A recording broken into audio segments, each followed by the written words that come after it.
until the day comes that the people of your land, as it were, go back to the rivers and the valleys, the mountains and the streams to pray. We will always be frightened of you, for you see with dead eyes, and your madness may be all it takes to tip the scales, mend what was broken, rekindle the children's fire. And that, I feel, is life speaking to us. We only have to accept the invitation and then start turning that into action and into our daily practice of looking with eyes of love and reverence at this life. Oof, this is an incredible conversation that really had me buzzing during and afterwards. Macartney is an old friend and mentor of mine. We met back in 2014 at Uplift, a gathering of other spiritual leaders and facilitators from around the world. And Mac is an incredible teacher, an elder, an international speaker, writer, and change maker, and has always blown me away by his groundedness and incredible listening and being in relationship with nature as his teacher, really honoring the enmeshment of the human animal and the environment.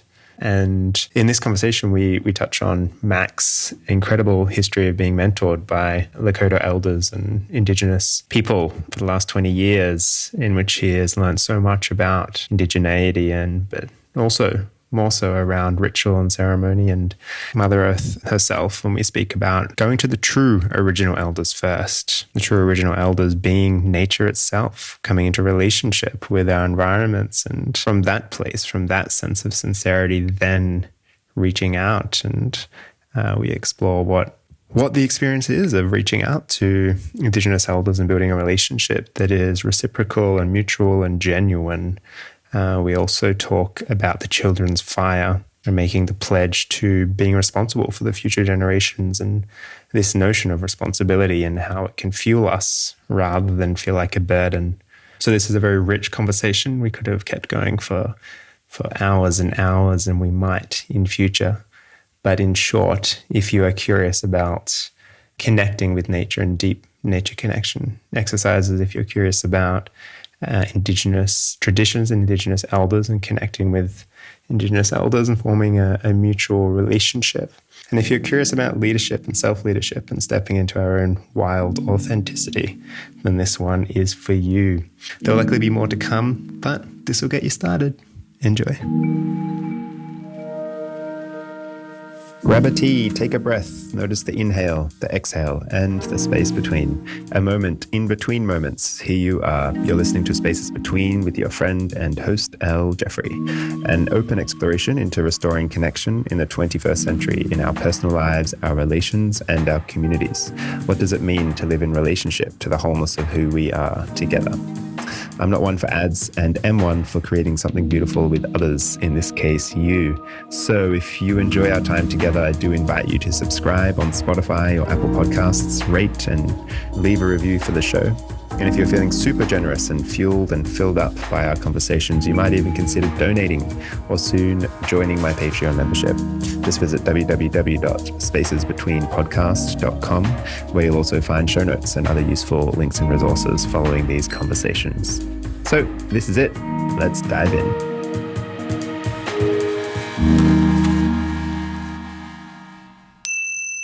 Mac, thank you so much for taking the time in your morning to join me for a conversation. My pleasure. Thanks, Al. Yeah, I was remembering back to when we first met, which my memory says it was at Uplift in about 2014. In Byron Bay. In Byron Bay, yeah. Many other incredible thinkers and feelers and facilitators as well. And yeah, I remember when we met just being struck by the groundedness and a deep listening sense that I felt about you. Just such a strong presence and a very strong listening, receptive, receiving presence. And yeah, I mean, we've been in slow conversation since then. And over the years, you've helped guide a couple of my decisions in my own development as well. So thank you. And thanks, Al. Yeah, it's a few years now, isn't it? I'm not sure. Yeah, I think 6 years. Is it? Mm-hmm. Wow. Okay. Yeah. I was going to say 3. Yeah, well, yeah, it feels like that. I can remember very distinctly that gathering, quite a vivid memory. So, yeah, it's an honor to be here sharing this virtual space. So, I suppose that gives a little bit of milieu or kind of situates our relationship and our in betweenness for those listening. But as a way of situating this conversation in regards to the context of our time being quite significant amidst COVID-19, I'm curious how you are making sense of this time, this significant time that many of us will remember for the rest of our lives. What is this time meaning for you, and what is it speaking to us? Well, I guess for like many of us, it's not really like I've arrived somewhere. It's a continuous and dynamic unfolding situation. And so is my perspective on it. But in many ways, Al, it's, when you consider, say, since the 70s, something like that, we've lost half of the wildlife around the planet. But because it's slow and because it doesn't immediately impact our lives, it's a figure. And I think, truth to tell, of relatively little significance to vast numbers of people. Mm-hmm. So it's a slow unfolding catastrophe. So now we have a very fast moving, as it were, a situation that is very, very heavily impacting relatively small numbers of people, but it's right in the middle of our societies. So there are so many different things. So on the one hand, nothing can be said about this pandemic that doesn't include the terrible grief for so many people dealing with the premature deaths, mostly of either elderly people or indeed of the numbers of deaths of people with Black and Asian communities, and indeed people from poorer communities, and everything that is yet to come. Mm-hmm. However, it also is and has served to somehow sharpen our awareness around how we wish to live and how we are living and what gave cause to this pandemic, not specifically who was responsible, but all the general societal issues which contribute to living so extraordinarily out of balance with nature, mm-hmm. and then be surprised when something happens. So pandemics have been predicted now for decades, and I was quite surprised at how surprised we were when it finally arrived. It's more surprising that it didn't come sooner, although some have, but sooner at this kind of level. Mm-hmm. And I'm also pretty sure that whatever happens with COVID-19, there will be other pandemics. And meanwhile, even though nothing's been on the news about it, the whole continuing situation with climate change and everything else just continues. And our soil and our water and our air and, So where does that leave me? It leaves me with the awareness that, like everything else, aside from the harsh, the extremely harsh and difficult challenge that it brings opportunity. Mm-hmm. And as we were chatting just before the call, the question always arises, will we make use of this opportunity? Mm. And, maybe we will. I think we will, but to what degree? Because that matters, If it was the turning point where we really spin to an entirely different, the beginning of a different emergent way of living on this earth, then that would be an extraordinarily good outcome. Mm. From a historical point of view, more likely is that some small changes will be made, but we will, as soon as the abrasion of this situation eases a little, we will slip back into the comfort of what we already know. And some things will change, but probably, in my view, not enough. I don't think that's a pessimistic outlook. I think it's just I consider it to be more like a more realistic likelihood. But that doesn't mean to say that I won't do everything in my power, as indeed people like yourself and others will do, to try to make this the defining point when everything begins to change in a big way. We'll have to see. Yeah, I like reminding myself and ourselves of the meaning of sacred, which is that which is blessed and that which is cursed, and that this time is a deeply, as is all time, but a deeply sacred container of time to sit with the challenge, the grief, the heartbreak, the despair, and also to have, as Joanna Macy would call it, an active hope, to envision, to dream, and to, I suppose, acknowledge our ability and worthiness of enacting on that dream. I wonder what some of the things are that you're noticing that we're doing in this time. Like, I've definitely noticed a radical localism here in Australia and also observing it around the world. Some of the things that you're noticing during this time that we would consider maybe as part of that emerging new story that are actually taking place now, more so out of a matter of that they just simply need to. We kind of need to return to the basics of a little bit more of a gifting economy and a relational way of being in our local communities. What are some of the things that you're noticing in this time that we might be able to take with us as lessons from this? Well, like in any kind of almost, if I can draw the parallel, war footing, if you like, levels of collaboration and willingness to set aside differences and work together immediately comes into focus. So, that would be wonderful. I mean, from a very practical point of view, just the fact that the whole business community has realized really that the days of just sort of executives spending their time endlessly flying around the globe from one or 2 hour meeting to the next one, I think are probably over. Not least from a very practical point of view that they have had, as we all have, had the opportunity to practice this online communication, and the technology going on into that will improve and improve and improve. So I think those things, I think it's also accelerated many organizations' commitment to the broad sustainability regenerative agenda. But at the same time, whether it's, China, Putin in Russia, Trump in America, so on, Bolsonaro in Brazil, somebody wrote, I mean, I wouldn't wish to lump him along with that little list I just provided, but there was an article in the paper saying, would dicing with death change Boris Johnson's view on the world and give him cause to think? And I think the answer is it doesn't appear to have done. No. So the thing about this in general for me, Al, you see, is we are always looking for reasons to feel more hopeful of the track ahead of us that we haven't yet walked, but which is rushing towards us, as it were. But that cannot be where our strength sits, if you like. We cannot feel good now in the hope that things will be better later. From my point of view, it doesn't work when history and other things suggest that may happen, but more likely won't change quickly.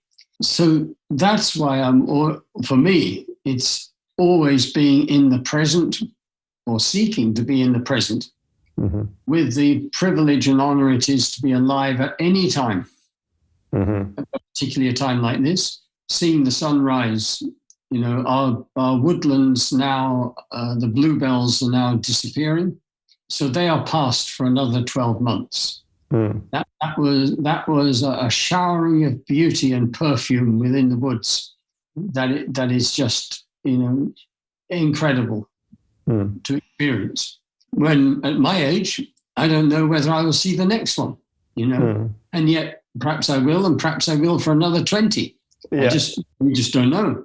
But I quite like that because it attends me to now and to this moment. And I think it's that lifting our eyes to the privilege of just being alive in community with other humans, with life, with the possibility of finding our way to a different way of living on our earth, with gifts, with experience, with the capacity to do things. That fills me with joy and wonder. And the future will be whatever it turns out to be. But even if it wasn't the one we want, would not change, how I experienced this moment. Mm. And I think it's really important because, when I think back now, it's 50 years since in my family we sat round the dining table on a Sunday and first discussed and argued around many of the topical issues of today. Every decade, they have got worse. So, and if I go back to in my early 20s, during the whole hippie period, as it were, we really believed that the world was going to change at that time. We really believed. If you saw anyone with long hair when you were driving down the road, we would always wave to each other. In those days, I had hair. Yeah. We would always wave to each other. You'd never have met them before and you'd never meet them again. If everywhere there were people with spontaneous acts of generosity towards each other, it was an amazing feeling, but we couldn't make it secure, as it were, in grounded reality. So it was a dream, a wonderful dream, a dream that birthed many good things, but a dream that evaporated and dissolved. Now we are in a different time. We're far more grounded and understanding these things, and particularly, obviously, emerging generations now which are coming. But I don't know whether that's sufficient, and it's not that I don't think it is. I genuinely mean I don't know whether it is. And that's why I say, yes, I notice these things. I notice this coming out of this pandemic. I notice these wonderful things and I celebrate them, but I am unwilling to be seduced to the belief that they will necessarily stick. And that's why, to the dismay of some audiences, as I've said, I'm not an optimist. Yeah. And many are rather crestfallen by that. But I say, but neither am I a pessimist. Yeah. I just find both orientations rather fragile and inadequate ways of meeting what we're facing.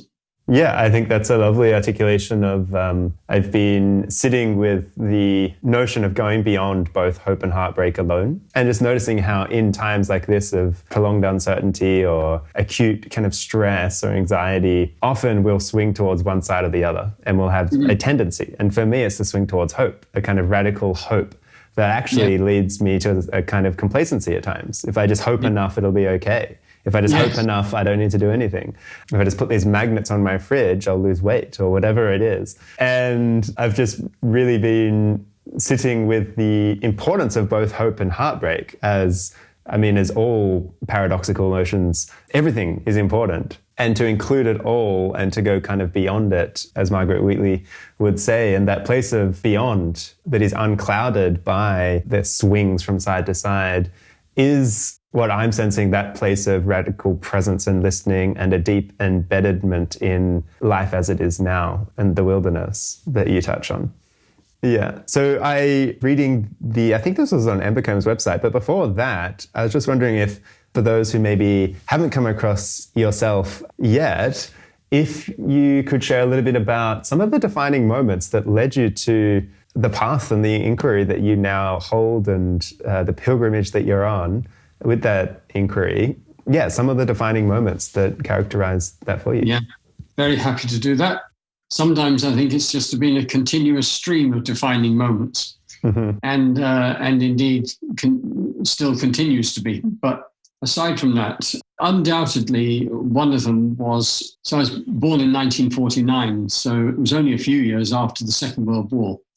My parents, father having come back from the 8th Army in North Africa and Italy, and a doctor, my mother, and we went off, and when he landed his first job as a doctor in the Midlands of West Midlands of the UK.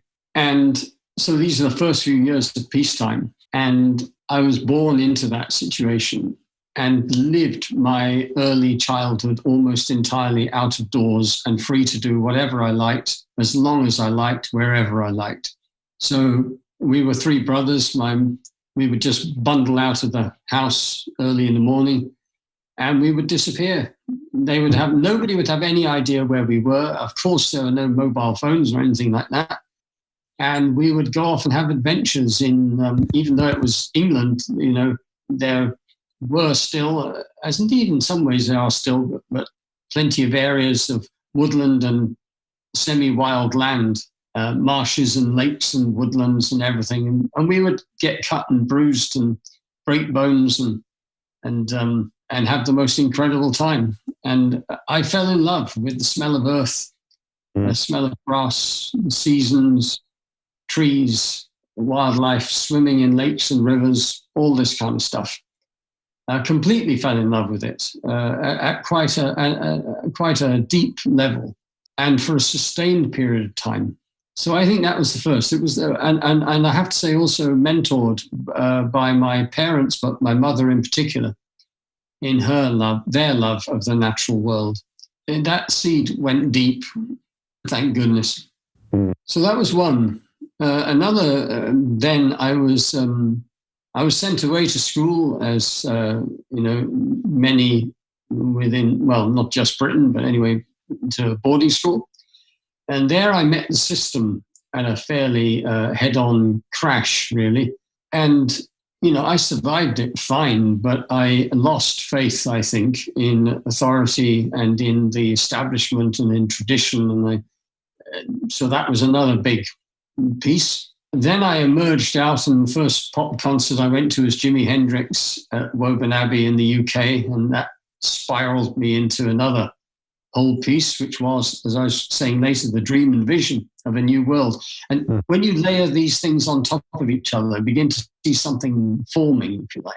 There were authors like Thomas Hardy, D.H. Lawrence, and Henry Williamson, who was one of the first sort of nature writers, Tarka the Otter and others, were also very influential for me. Indeed, Tolstoy and others, those classics, but they were very, very present. And then I kind of just sort of through the disenchantment with the world as it was, because I was already aware now of the environmental crisis, if you like, so let's say, what was that from there? Yeah, very late 60s, early 70s. And I basically made a choice, began to sort of think, how can I live in this world in the way that it is? And the answer was, I can't. I can't bear it. It's crass in comparison to the fragile beauty of the world that I occupied as a child. So I went AWOL really for quite a while, got into all kinds of trouble, dangerous company, all these sort of things, and ended up having to leave London rather abruptly after a particularly dangerous episode, and indeed nearly getting hurt, and basically thought, well, what should I do now? And I thought, well, I'll go and train as a gardener, because at least I can be outdoors and with plants. And I think this was now the beginning of a real hinged choice about what was I going to do next. So I got myself out of doors, but I still had this feeling that I haven't been educated as I wish to be educated. I haven't been educated about people who understand and know about the mysteries of this earth. I have all these images in my mind of ceremonies at a time when human beings still placed their hands on the earth with reverence and love and lifted their eyes to the sunsets and sunrises and the stars in wonderment. I long for that. And there were a few books out at that time, very few, that just began being published about Rolling Thunder, who was a Lakota medicine man, Lame Deer, who was another one, Black Elk. And I devoured these books, and with the startling shock that some of these people were still alive with the threads of their tradition that have been broken by my people, if you like. And I was just so excited. I thought, these people will teach me, if I can persuade them to, what I need to learn. And then that led to several. By the way, on the way, I had a guru for a while, of course, from India, and actually had some extraordinary meditation experiences with this person before I found out that they were a liar and a cheat and all sorts of other things. But which is a theme in my life, Al, which I've realized is teachers come in all kinds of guises. And I have to say, most of them are pretty unreliable and not worth spending much time with. but they often inadvertently bring incredible gifts. So I have learnt not to attach to the teacher, but certainly to listen very carefully to what is taught. And if what is taught survives the process then of testing it in thought, in feeling, in practice and in intuition, as it were, then it's worth something. My Native American friends call it the dance hammer. You have to smack it, with your dance hammer, and like a bell. And if there are any underlying fractures or whatever, you'll hear it. But if it comes back with a deep resonant sound, then okay, you can trust it. So I learned. I went looking for these people, and I began to learn incredible things from them. From the guru, who I then left, then from this group of Native Americans who I met. And now, of course, it's ubiquitous, it's everywhere, and plane loads of people pouring over to South America and walloping down ayahuasca and all kinds of stuff. It's almost, I don't mean to, there are wonderful things, but it almost becomes another fashion, as it were. But at that time, there was nobody knew about almost, it was so thin on the ground. This was extraordinary. And it was also an incredibly rigorous training. So physically, it was absolutely, took me to the edge.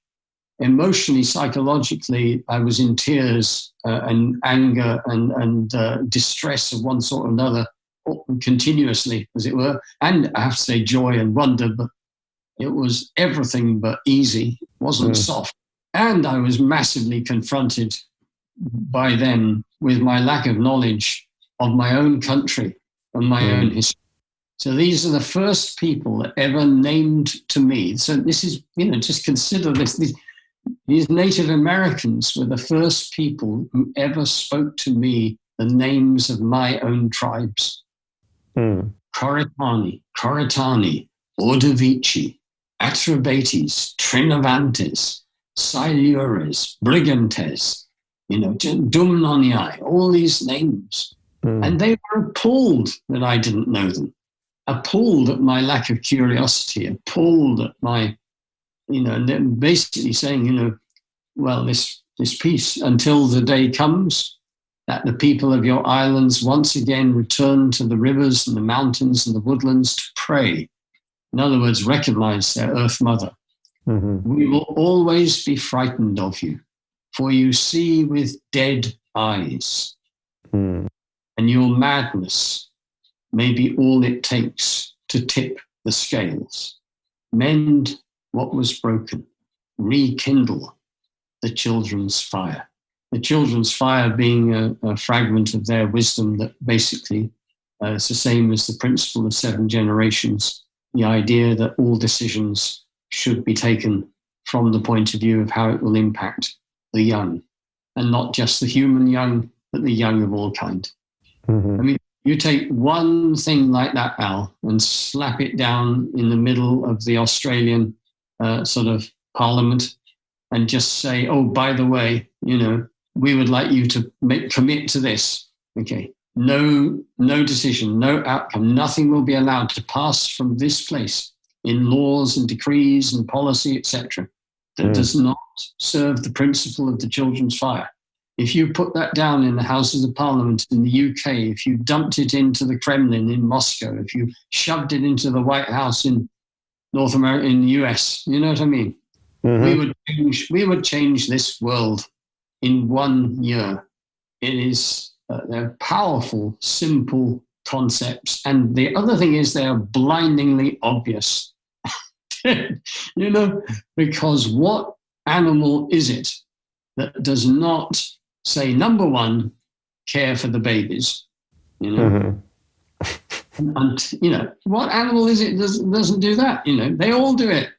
The only animal I'm aware, as it were, in the broad sense of things, is us. We say it is more important. Well, almost everything is more important than that. So Just to complete your question, that was another huge hinge point. I mean, that was a massive. I continued learning from them for 20 years, but it was the first year or two that were the real impact points. Then again, of course, now I am praying and I'm doing ceremony, asking how am I actually going to what is my pledge to our Mother Earth going to mean in a practical, tangible sense? Mm-hmm. And I created a executive leadership development organization here in the UK. I did also in Russia and also in Poland. And that business did some good things. It was, I guess, 50% trying to find a way to earn the money to buy the land that I would create a center doing the things we've just been speaking about. Mm-hmm. And the other 50% was to actually do something good in the world in those huge organizations that have such influence. In the end, one of my clients made a fortune and gave me the money to buy the 50 acres in Devon in southwest of England to create the center. Some of the key Native American friends, teachers of mine, turned out, it was revealed, had actually betrayed the teaching that they were teaching and were not the people that I thought they were. This was devastating to me, but also really set me on a course to saying there was nothing wrong with what was taught. It was the teachers themselves that failed the test of hubris, if you like. Mm-hmm. And now it's up to me through their mentorship. And there's such irony in this, but anyway, through their mentorship, I really fell in love with my own land. Through their teaching and prompting, I learned that Britain once was a center of wisdom and learning 2,000 years ago. And we were once, as they said, an earth-loving people, And I also found through their mentorship that I have some gift in speaking and writing. And they didn't request, they ordered me, basically, to go onto a stage and speak about my love for this earth. And I was terrified. So this is another hinge point, utterly terrified, such a chronic sense of my incapacity to meet that challenge. And it really put me through the mill. But in the end, the love of this world, her people and life was greater than the fear. So I pushed ahead. And now it doesn't cause me fear. And it's a joy. And I'm doing it. And the final thing, perhaps, I think the final thing would be, coming together with my wife, Wandia, from Kenya, the birth of this little boy, and the finding myself with a ready-made 13-year-old son along the new little one, and experiencing a family, which actually within all the adventures I'd had very little of in the first sort of 60 years of my life. So now I have that, and I do find a huge joy and huge learning in this business of the ordinary, in the ordinary stuff of a family and a home, and dealing with minor conflicts and trying to be a good father and, introducing this new young human to the world in which we live and playing and fighting. In fact, just before I came over for this, we were play fighting in the living room. He jumped on me and our heads banged together and my glasses were broken. So hence I'm wearing. And it's a gift, I didn't need a young child to pledge myself to the children's fire, but as a day-to-day reminder to make it extremely personal, it's kind of wonderful. Yeah.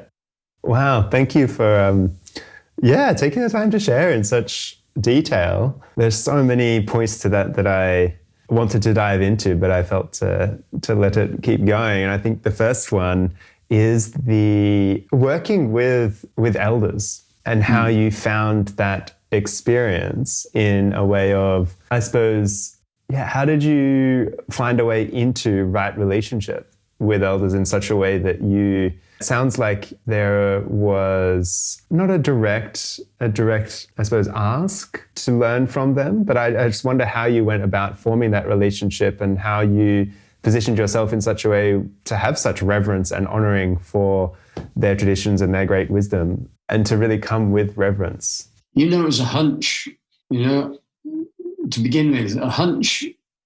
So I was raised during a period when all children, our games were always cowboys and Indians. Okay. Mm-hmm.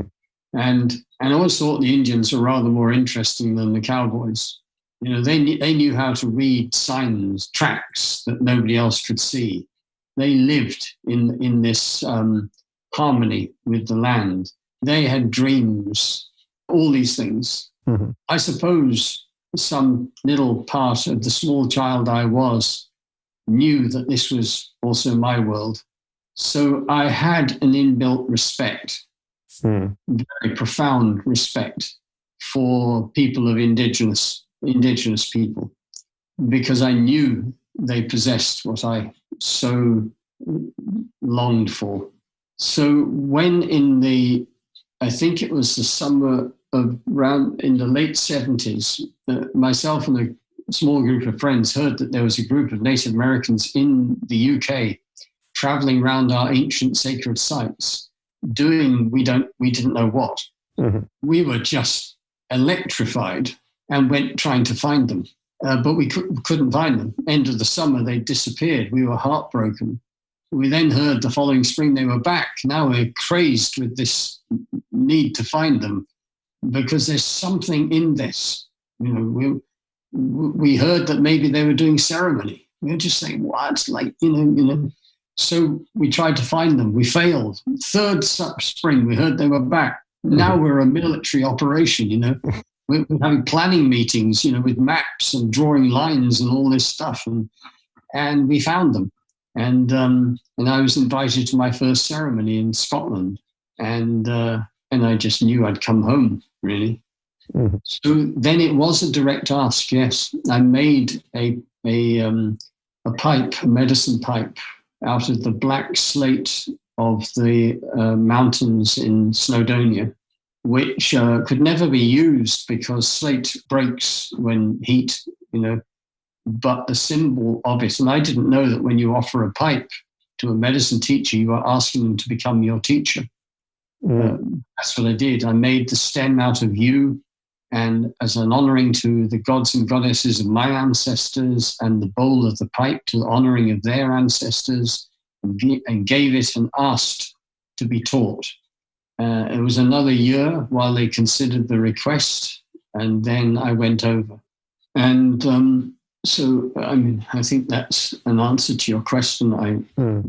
The thing is that I had no experience of working. I'd never met people like this. I'd never met people like this. Who had I met? My parents, the teachers. In terms of older people, I had my grandparents, who were really actually wonderful, beautiful, but very gentle, caring people. I'd never met people who were so challenging and almost and who were determined to test me to the limits of my endurance to find out whether I was worth, as they said, their investment. Because there was no charge, there was no money involved. It was like, when I look back on it, Al, I don't think it needed to be that harsh. And I think that was the first clue as to the fact that the lead medicine man, was not a person that I would wish, any young person that I know to go and see. It was, in the end, I decided, abusive. But that's a bit like falling out of a tree. You would never plan it. You never hope for it for anyone. But in the end, it does. When things go wrong, you do learn things. Mm-hmm. And when you push things to the limit, you learn about your limits. So it's made me think, actually, that when we first met at Uplift, there were quite a lot of Indigenous people there. And a couple of them was... afraid of Bear Cook. Loretta, afraid of Bear Cook, who is great or whatever granddaughter of Crazy Horse, Lakota war chief and medicine man. And Loretta, I just remember at Uplift, these amazing people, because they laughed a lot, they joked and they teased and they were irreverent, and yet they were so reverent, if you see what I mean. Yeah. They listened more than they spoke.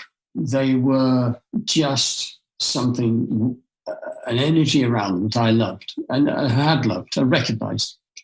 So Loretta became a friend along with Linda, and they came here to Invercoombe on several occasions, and I was invited to the Sundance ceremony in the Black Hills and the Dakotas, where Loretta holds a ceremony every year, and danced in that dance, which was the fourth dance that I'd done, and the last one, I have to say.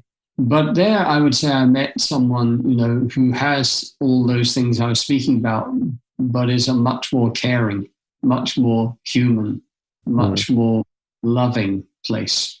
So now I get to feel, I would never teach in the way that I was taught.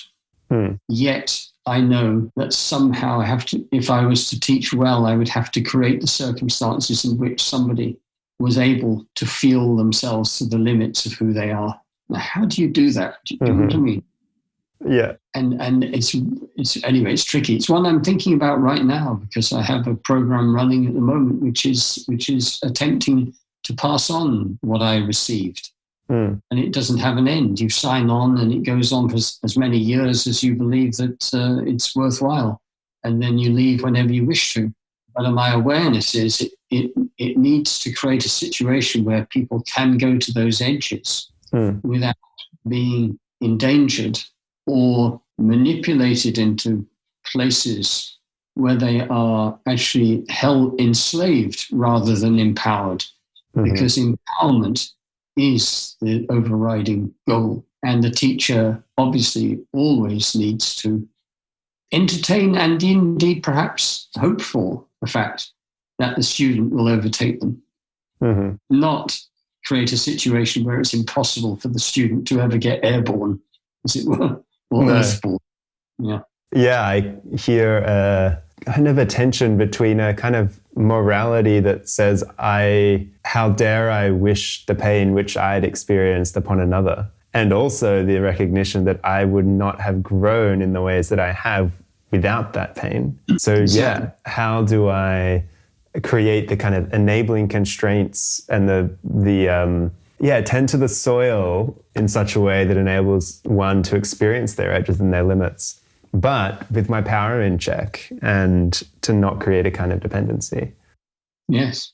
I mean, when the Maasai, I was going to say used to, they still do send their young, very, very young men, boys, if you like, out into the bush. And they're meant to go out there to survive in the bush for, a year or something like that, maybe more. And ultimately perhaps kill a lion with a spear, I don't think it quite works like that anymore. These poor young boys just wander around on the edges of the village, not quite sure what to do. Yeah. But you don't create rites of passage like that without knowing that not everyone is going to come home. So could that possibly be acceptable now? I'd probably say no, it couldn't. So, but how do you, my stepson, wonderful young guy, of a certain kind of young man, could not find a challenge great enough offered anywhere. And ultimately is now, he only found it in one place. He's now a US Navy SEAL. Yeah. And when I spoke to him, he just said, I found it at last. This is the level of intensity that I wanted. He was in joy in this experience that was absolutely excoriating, was terrifying, and was so painful on so many levels.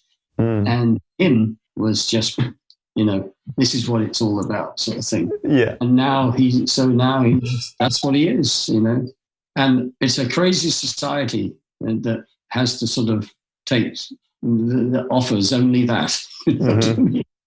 I reflect a lot on the difference between discomfort and pain. And in a society where we put everyone in bubble wrapping and have a narrative of like the happiness epidemic, where discomfort or unpleasant, in quotation marks, feelings are, we need to fix them straight away, or there seem to be a problem, or there's something wrong. So we have this funny orientation away from discomfort and this confusion between pain and discomfort. As soon as something's uncomfortable, we turn away. Yes. Reflect a lot on how that's such a nuanced but so crucial aspect to our collective development, spiritually, psychologically, emotionally. We have to go to those dark places to meet ourselves with a small s in order to alchemize it into a capital S, into a kind of ecocentricity.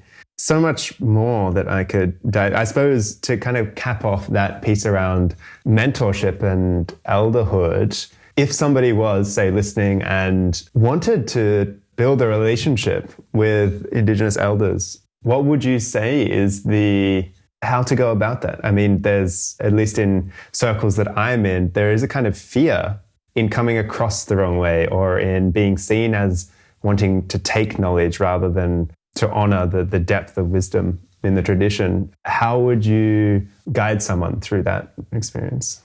Yes, you're quite right. It's a different world now than the one that I was talking about in many ways as a young man.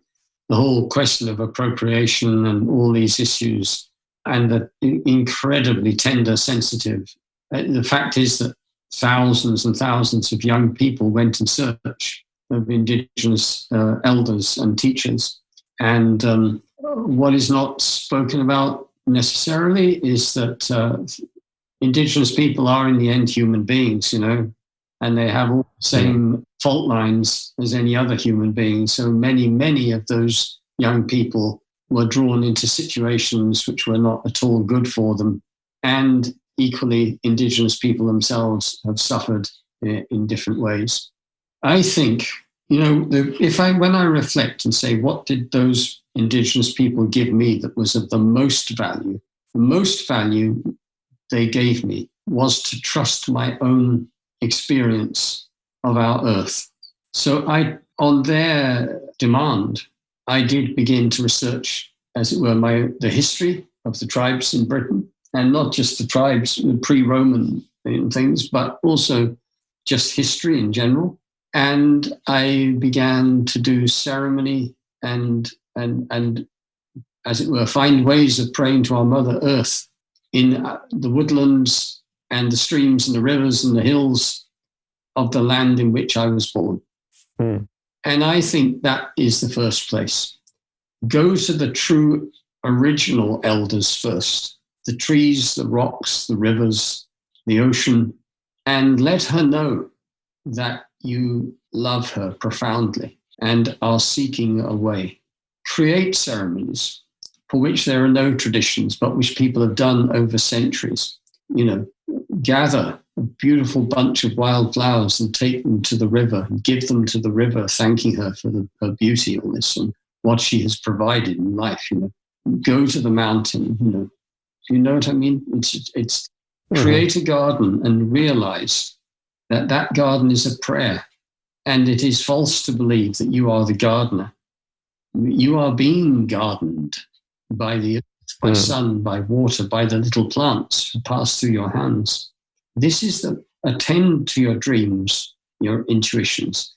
Attend to your imbalances through processes, helpful processes of different kinds of therapy, because that will not all be mended simply by following a spiritual path.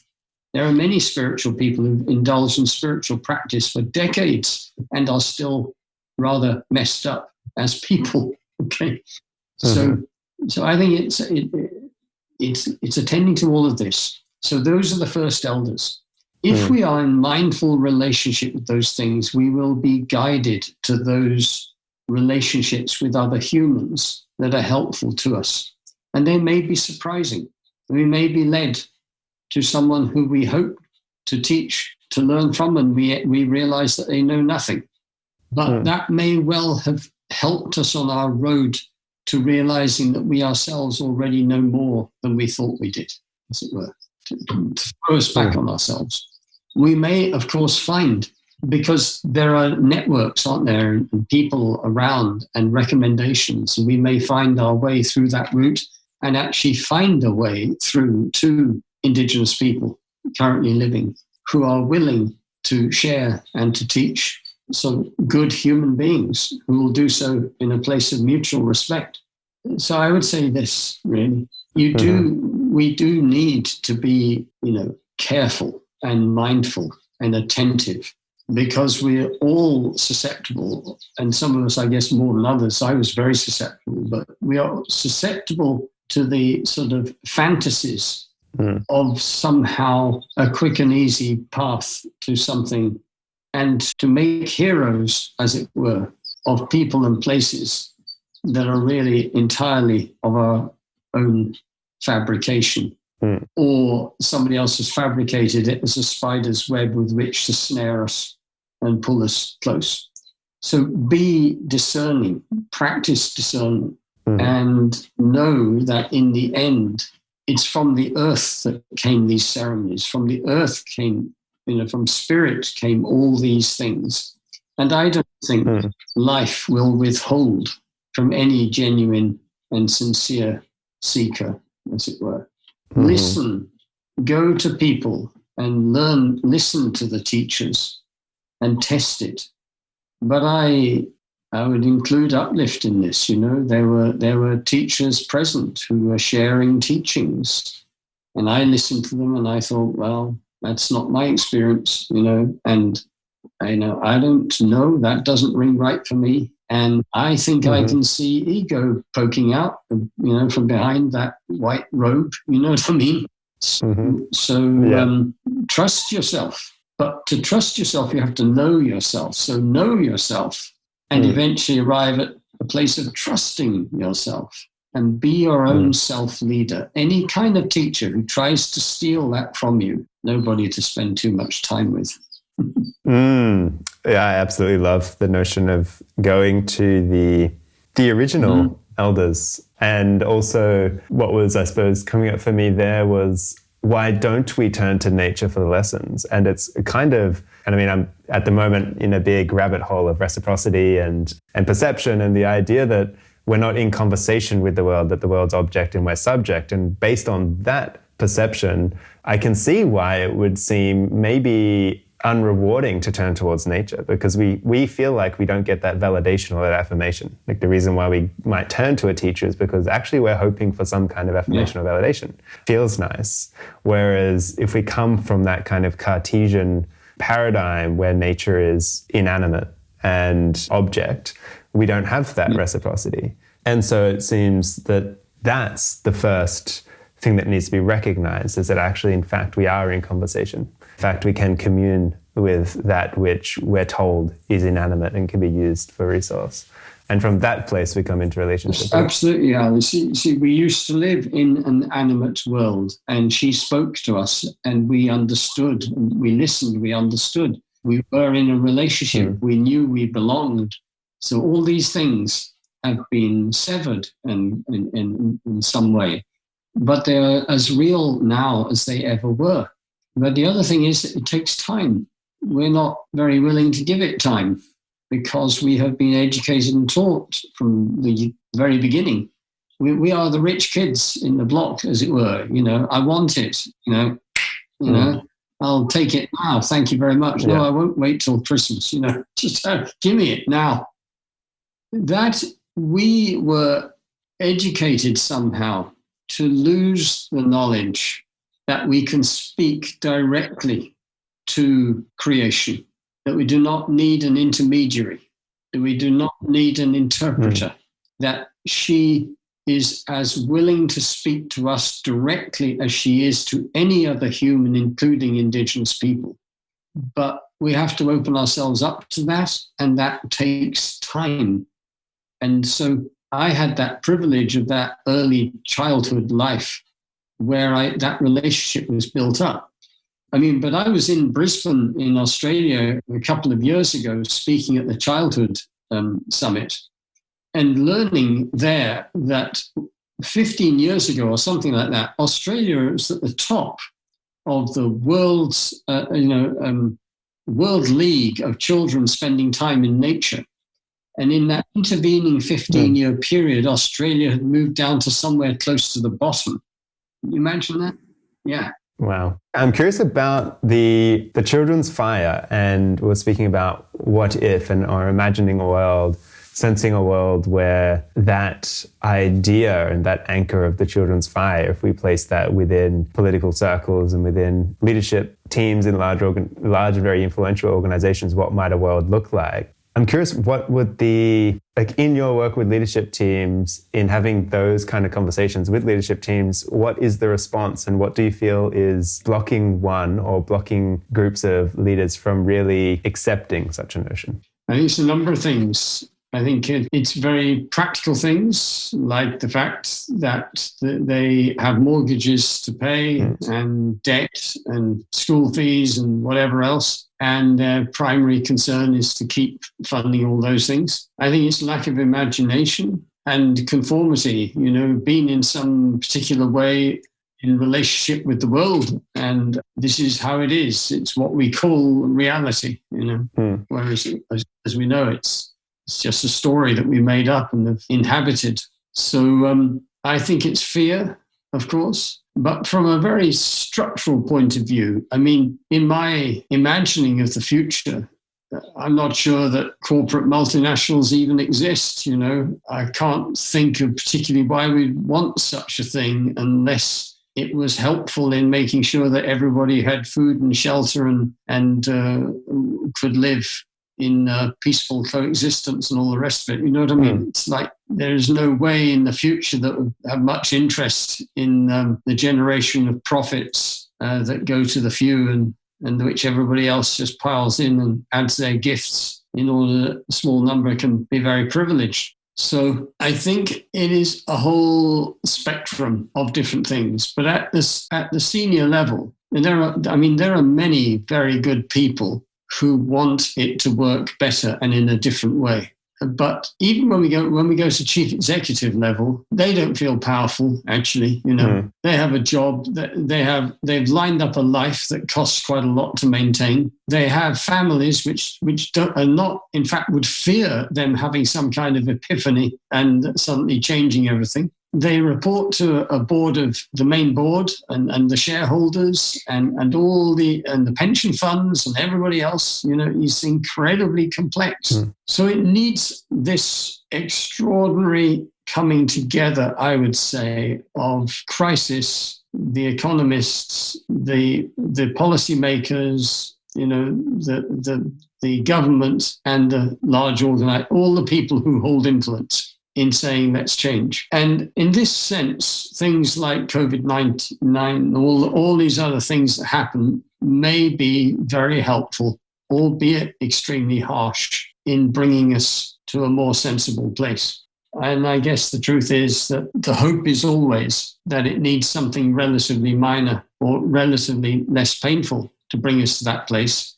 And it may be that it has to be absolutely devastating or somewhere in between. But I have later today an online talk with a group from a multinational who are, so thirsty for any kind of messages that help them believe that in their roles, they could be a force for good and do something worthwhile and of meaning, a real meaning in the world.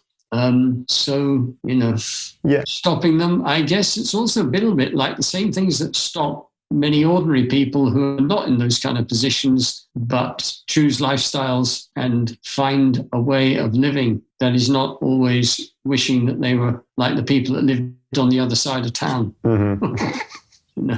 Yeah. Yeah. I mean, we get quite comfortable. Yeah, that's right. Yeah. That's right. We're comfortable in so many different kinds of ways, aren't we? Comfortable in our feeling like victims and badly done by, or comfortable because we actually are very privileged, or comfortable in mindsets and opinions and political views that we've adopted at some point but never really tested. Comfortable in the sense that we somehow believe that everything will work out somehow. Yeah. So But in the end, it's a little bit like the wartime analogy, but of course we have to hope that it doesn't have to work like that. But the knowledge that when there's some power that leans on us so heavily that we're obliged to come together. And I think, I'm not knowledgeable on this subject, but I imagine that when we were a few, thousands of years ago, this worked really well because we were living in a situation where we needed to work together. But in the village I live in, or, for instance, people do not clearly see that they need each other. They live in independent little units, and there is actually no requirement for them to even meet anybody else in the village or to shop in the village or to have any interaction whatsoever in the village. And I think that's ultimately not particularly helpful to building cohesion and regenerative cultures. No, it's the idea of, I suppose, the village well. And when the village shares the well and you have to walk down the well to get to the water, you see very clearly how over time, as the season goes on, how little water you've got to share. And that it takes everyone to make sure that the village together have enough water for the remainder of the season. And we just don't know where our water comes from, first and foremost. And so we're just hidden from the ways in which we're actually very dependent upon each other and upon Mother Earth herself. Just on that, I remember when I was 19, we hitchhiked across to Greece and arriving at some place in France, a very traditional old village. And there in the middle was this stone structure and roofed and everything. And underneath were all the communal clothes washing stone basins. Yeah. And there must have been about 15 women there who were all doing their washing by hand. And they were joshing with each other and laughter, and there was all sorts of fun going on. And we pitched up and we were pulled into it, and it was great. And I know a few years ago, I drove through the same village, of course, and there's nobody now at that place. Now, it's interesting, isn't it? Because washing machines are now in the homes of those people, probably, and life is a lot easier and more comfortable and convenient. And not many people would wish to go back to that. And the drudgery of many of those tasks is real. And yet, we were together. Do you know what I mean? And they were there having fun and chatting and being a support to each other. I feel it's a bit like the fields, we all used to work in the fields, and it wasn't an ideal situation. There was all sorts of hardship, and yet somehow also there was something which we'd lost. So I don't have any desire to go back to how things were in this, because we lived in a feudal situation, it was not good. It was just a version of what we live in now back then. But the idea of somehow finding ways in which we really can live as communities again, supporting each other and sharing of wealth and all the rest of it. Yes, it has to be like that. Yeah. And also are there ways we can bring back that same spirit of sharing around the doing the washing. Like even if we are now doing our washing inside by ourselves in our own washing machines, it's that spirit of, again, I suppose, acknowledging the reciprocity and acknowledging the dependency on each other. And can we bring that back to however it is that we're doing things now, and it won't be the same, and maybe we don't want it to be the same, but that very energy and spirit in which we do engage in our lives with, can we bring that back? Yes, and at a rather obvious level, and it's not just groups of women doing the washing. Yeah, exactly. We're all doing the washing. Yeah. It's a notion that we're just introducing to my small son at the moment, is that at the end of the meal, he carries the plates and things to the dishwasher and all the rest of it. And, and there are so many ways, exciting ways, actually, really, really great ways. How can we live in a different way? Yeah. I mean, if I have any sadness in not being able to see much beyond another decade or whatever, it would be the sadness of not being able to participate in more of that ongoing story. Could we actually do this? It's so exciting. It's so amazing, because the fact is we could, if there is the will across enough people. And this, for me, is the ongoing, abiding question, there are all kinds of communities which you would have your own and I have mine and others who are participating in all kinds of ventures which are rebuilding community in one way or another. But the vast percentage and proportion of our populations are not included in that. You know what I mean? I mean, Britain and its whole Brexit thing has highlighted this. Trump's America has highlighted this. These huge sections of society that feel disenfranchised, left behind, dishonored, disrespected, and have none, do not share in the wealth, as it were. And so we end up with something that begins to pull us apart. We can't live like that. It has to be more inclusive. So how does this story and what we're speaking about reach into those places genuinely is, for me, an ongoing puzzle, which seeking to address, but I don't think we have the solution yet. Yeah, that's definitely a question I sit with as well. And at times actually brings me into a kind of existential crisis in feeling the desire or the pull or the kind of sense of responsibility to be a bridge builder, to be, in some sense, I feel like I am an undercover agent who does go into organizations that, sure, they do operate value systems that I definitely do not align with. But somebody has to bring these little seeds to those places and remain in my integrity, not allow myself to let my gates too open to that and hold a clear boundary, but at the same time, build relationship with them to be allowed in, to be able to sprinkle the seeds around. But it's such a fine line in potentially losing oneself in that then. Yes, it is. It can easily happen, but it is truly important. And I think also not only going to take something to them, but to receive and to learn, be curious, etc. So shortly before I arrived at Brisbane for that children's summit a couple of years ago I referred to, I was in New Zealand. And before I came, I got in touch with the Tuhoi Maori, because every country I go to, I like to, if I can, find some way of touching to the indigenous population or land if the people are no longer there. When I got in touch with them, I got a message back saying, a very gracious and polite letter saying, yes, it was nice to hear from you, whoever you are. Why do you want to meet with us? Are you coming to speak to us or share something with us or whatever else? And as I read it, I knew, of course, that they were saying to themselves, oh, not again. Like, here comes some guy who's wants to give us a talk or, wants to sort of share their whatever story with us or whatever. So I wrote back and I said, there's nothing that I'm tending to bring. I come because I'd love to learn more of you and your ways and how you are receiving this period of time in history. And if possible, come away more informed, And then the response warmed up quite a lot. Yeah. It was a bit like, okay, well, yes, we can do that. And when we met, I say we, it was myself and a New Zealand friend, when we met with them, there was it was cool to begin with. And, but as we proceeded, then it warmed and then there was so much laughter and humor and it was really great.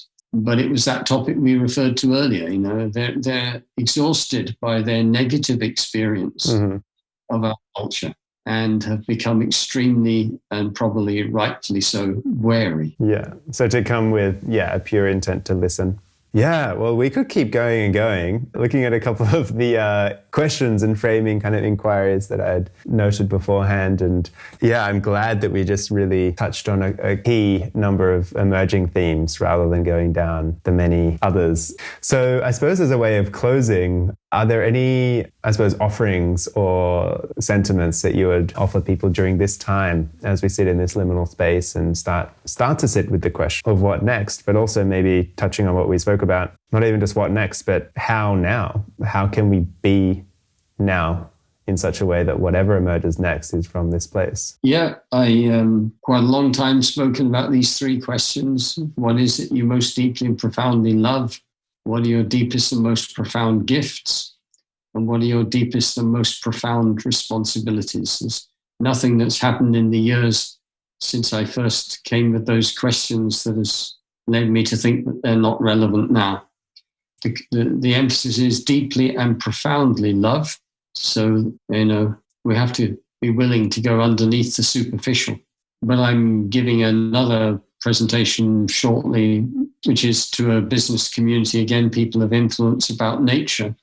And in that, I'm basically saying, of the various number of people that I have met in the last few months of their lives, none of them talk about the things with which we tend to fill our lives. They do talk about all the community. They talk about relationship. They talk about love. They talk about nature. They talk about beauty. They talk about just experiencing it raining again and seeing and standing in the rain. They talk about color and scent and water when you're thirsty and food when you're hungry. So it's in the ordinariness of our lives, because we are still, thankfully, physical beings.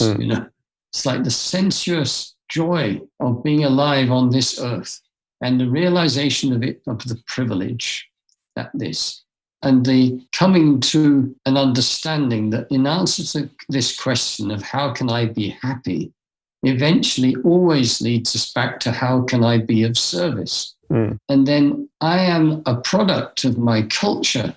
How can I find my authentic self? Who am I, this person? Because I'm not probably the person that I grew up believing myself to be. I have to be willing to strip away all this stuff that's stuck to me and that I have either willingly or unconsciously taken on. I have to strip it back and arrive at the core of who this human being is and how they would like to live this life, irrespective of the outcome of those decisions or the outcome of our wider society and this earth in full. It's simply, I have some time. How do I choose to live it? What would I like to be said about me after I'm gone? Who will be the beneficiaries? What is my legacy? What do I desire? And then be willing to actually track the course that will take me to these places. It's an adventure.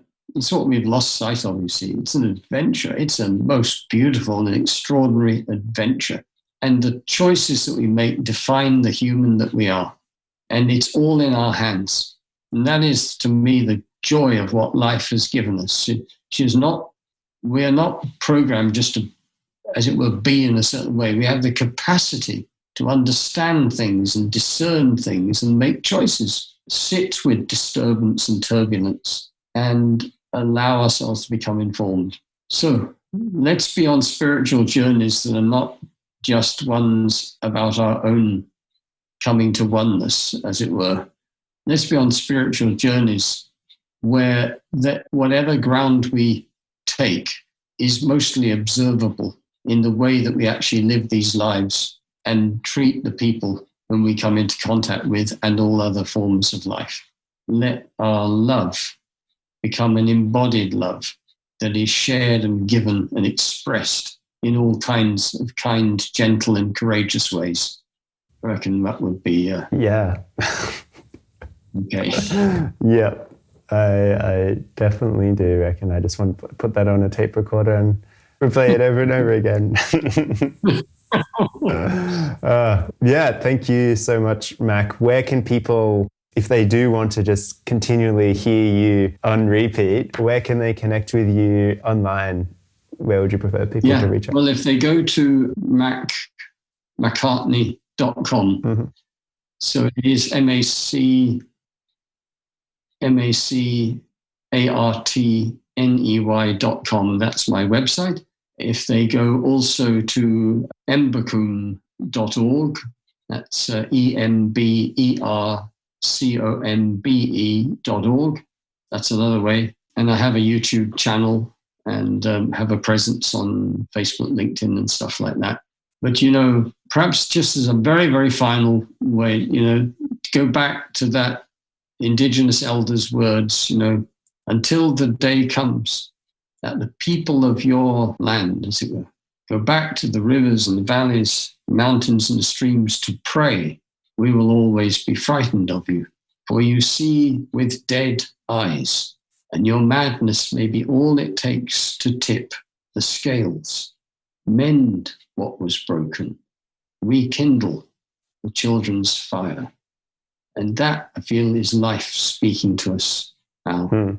We only have to accept the invitation and then start turning that into action and into our daily practice of looking with eyes of love and reverence at this life. And visiting my website and things like that can be part of it. But in the end, it's really creating the internal website of our own being somehow and trusting that. Yeah.